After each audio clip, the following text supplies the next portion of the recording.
Welcome back. We're continuing our reading of Wonder. I just love this book. It shows realistic situations for kids that are in fifth grade. So it's realistic fiction, even though the situation might be unreal for you. Still, you can believe it happens. Realistic fiction, and so well written.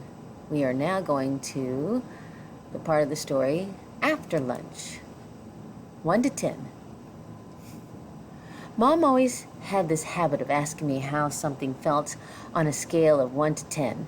It started after my jaw surgery, when I couldn't talk because my mouth was wired shut. They had taken a piece of bone from my hip bone to insert into my chin to make it look more normal. So I was hurting in a lot of different places. Ouch. Mom would point to one of my bandages, and I would hold up my fingers to show her how much it was hurting. 1 meant a little bit, 10 meant so much. Then she would tell the doctor when he made his rounds what needed adjusting or things like that. Mom got very good at reading my mind sometimes. After that, we got into the habit of doing the 1 to 10 scale for anything that hurt. Like if I just had a plain old sore throat, she'd ask 1 to 10, and I'd say 3 or whatever it was. When school was over, I went outside to meet Mom, who was waiting for me at the front entrance like all the other parents or babysitters. The first thing she said after hugging me was, "So, how was it? 1 to 10? 5, I said, shrugging, which I could tell totally surprised her. "Wow," she said quietly. "That's even better than I hoped for. Are we picking Bia up?" Miranda's mother is picking her up today. Do you want me to carry your backpack, sweetness?" We had started walking through the crowd of kids and parents. Most of them were noticing me, secretly pointing me out to each other. "Oh, I'm fine," I said. "It looks too heavy, Augie." She started to take it from me. "Mom," I said, pulling my backpack away from her.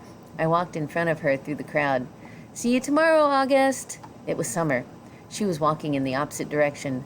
"Bye, Summer," I said, waving at her. As soon as we crossed the street and were away from the crowd, Mom said, "Who is that, Augie?" "Summer."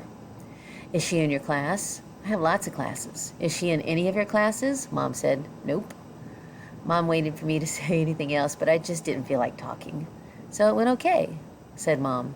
I could tell she had a million questions she wanted to ask. Everyone was nice. "Did you like your teachers?" Oh, that was the question. Everyone was nice? "Did you like your teachers?"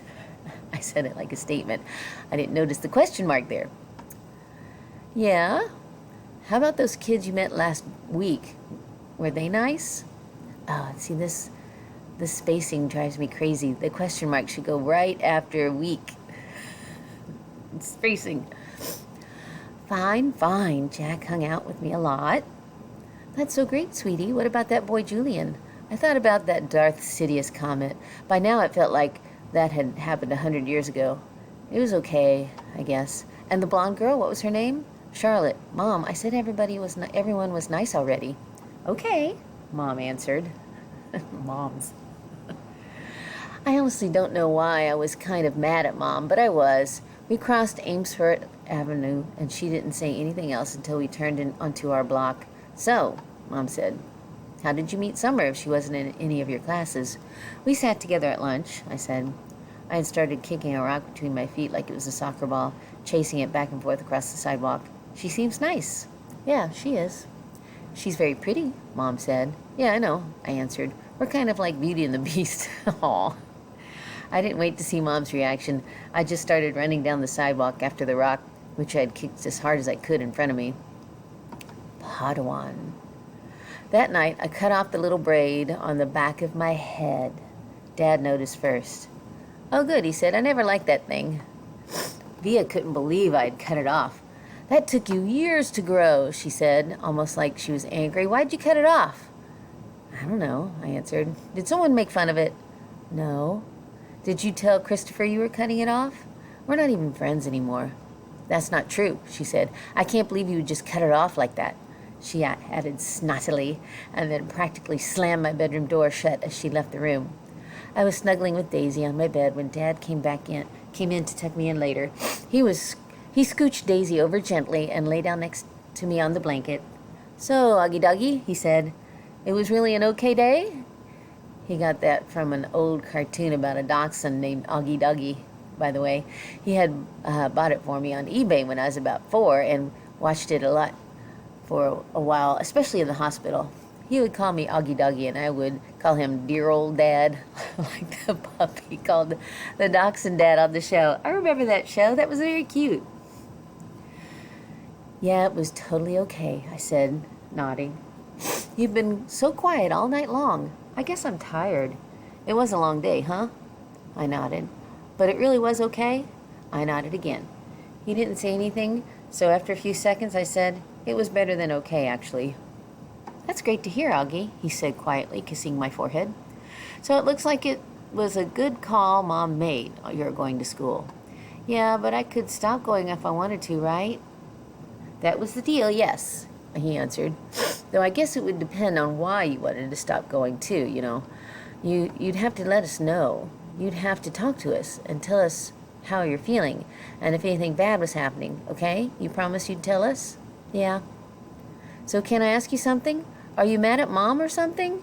You've been kind of huffy with her all night long, you know, Augie.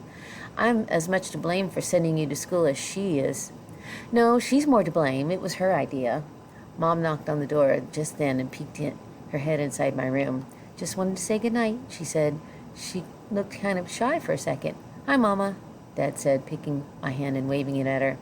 "I heard you cut off your braid," Mom said, sitting down at the edge of the bed next to Daisy. "It's not a big deal," I answered quickly. "I didn't say it was," said Mom. "Why don't you put Augie to bed tonight?" Dad said to Mom, getting up.